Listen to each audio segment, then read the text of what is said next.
Assalamualaikum warahmatullahi wabarakatuh. Perkenalkan, saya Aulia Alfianita, mahasiswa PPG Calon Guru gelombang kedua tahun 2024. Sejarah pendidikan di Indonesia adalah cerminan dari perjalanan panjang bangsa ini dalam membangun identitas dan kebangkitannya.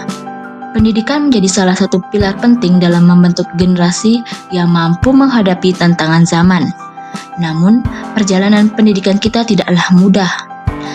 Sejak masa kolonial hingga saat ini, berbagai dinamika telah mewarnai sistem pendidikan di negeri ini.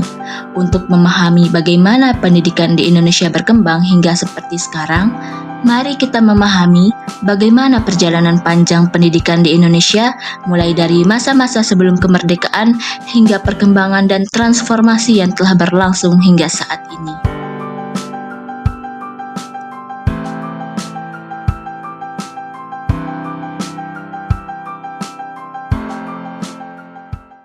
Adapun perjalanan pendidikan nasional yang akan saya ceritakan yaitu perjalanan pendidikan nasional Indonesia sebelum kemerdekaan dan setelah kemerdekaan. Pada tahun 1854, beberapa bupati mendirikan sekolah-sekolah di kabupaten yang hanya mendidik calon pegawai. Selanjutnya, secara berangsur-angsur didirikan sekolah-sekolah Bumi Putra yang hanya memiliki 3 kelas. Guru di sekolah tersebut hanya mengajarkan rakyat cara menulis, membaca, dan menghitung seperlunya dan hanya mendidik orang-orang pembantu perusahaan kepunyaan Belanda.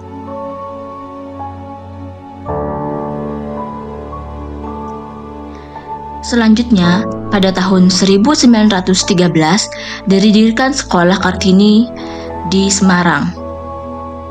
Pendirian sekolah ini merupakan upaya untuk lebih menunjukkan pendidikan perempuan dan kekaguman para humanis Belanda terhadap Kartini dari segi kemampuannya memperjuangkan kemerdekaan perempuan pribumi dari belenggu. Adapun pada tahun 1920, lahirlah cita-cita baru yang menginginkan perubahan radikal dalam pendidikan dan pengajaran.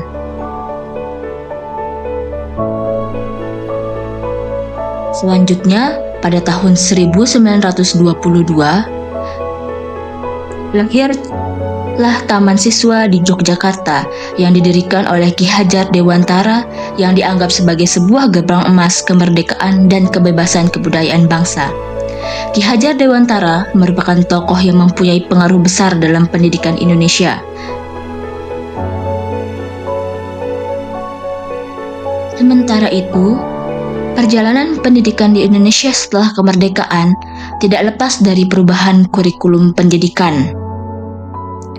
Pada tahun 1945 hingga 1950, lahirlah kurikulum bernama Kurikulum 947 yang di dalam bahasa Belanda disebut dengan Leerplan yang berarti rencana pembelajaran.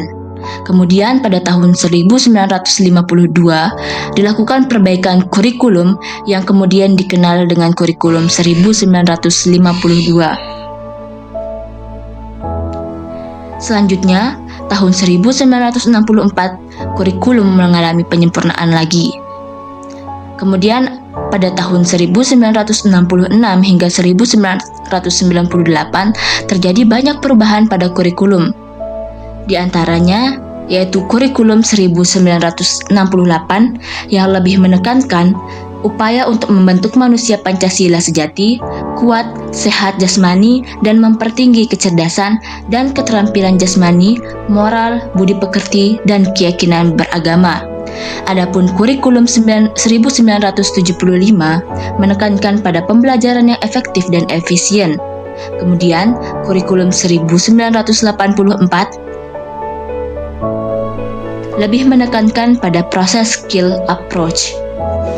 Dan Kurikulum 1994 memberikan banyak penambahan pembelajaran, terutama materi pelajaran muatan lokal.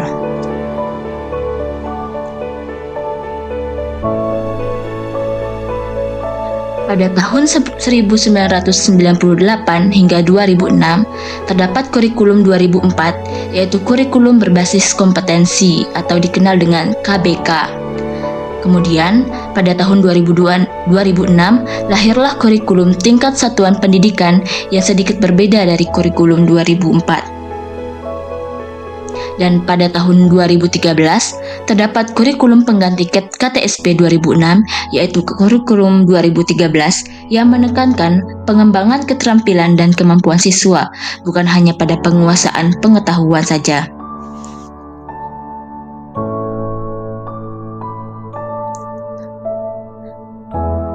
Selanjutnya adalah kurikulum yang digunakan pada saat ini, yaitu kurikulum Merdeka. Tahun 2022 tercipta kurikulum baru, yaitu kurikulum Merdeka, yang bertujuan untuk memperbaharui sistem pendidikan Indonesia agar lebih responsif terhadap perubahan zaman dan mempersiapkan siswa untuk menghadapi tantangan global. Melihat dari perubahan kurikulum pendidikan tersebut, tentunya kita menyadari bahwa kurikulum akan senantiasa berubah dan beradaptasi demi memenuhi tuntutan perkembangan zaman. Perubahan kurikulum tentunya tidak lepas dari sifatnya yang harus dinamis mengikuti perkembangan zaman.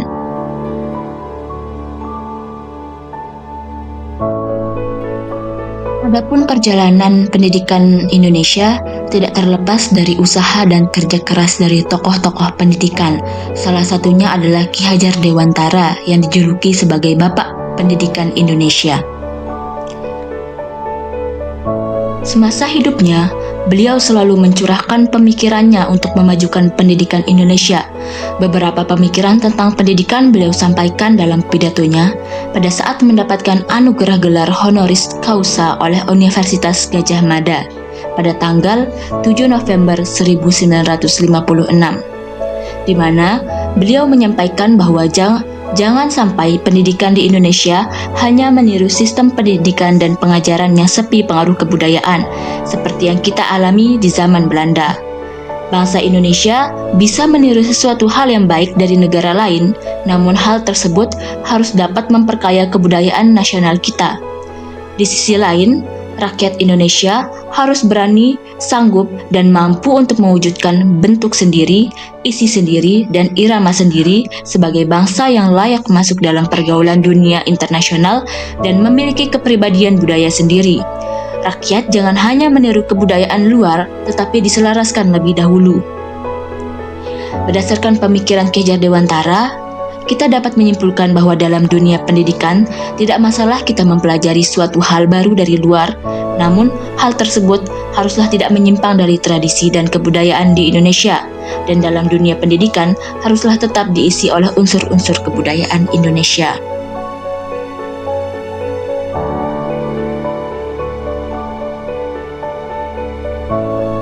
Sekian cerita perjalanan pendidikan Indonesia yang dapat saya sampaikan. Semoga dapat menjadi referensi dan wawasan baru bagi kita semua.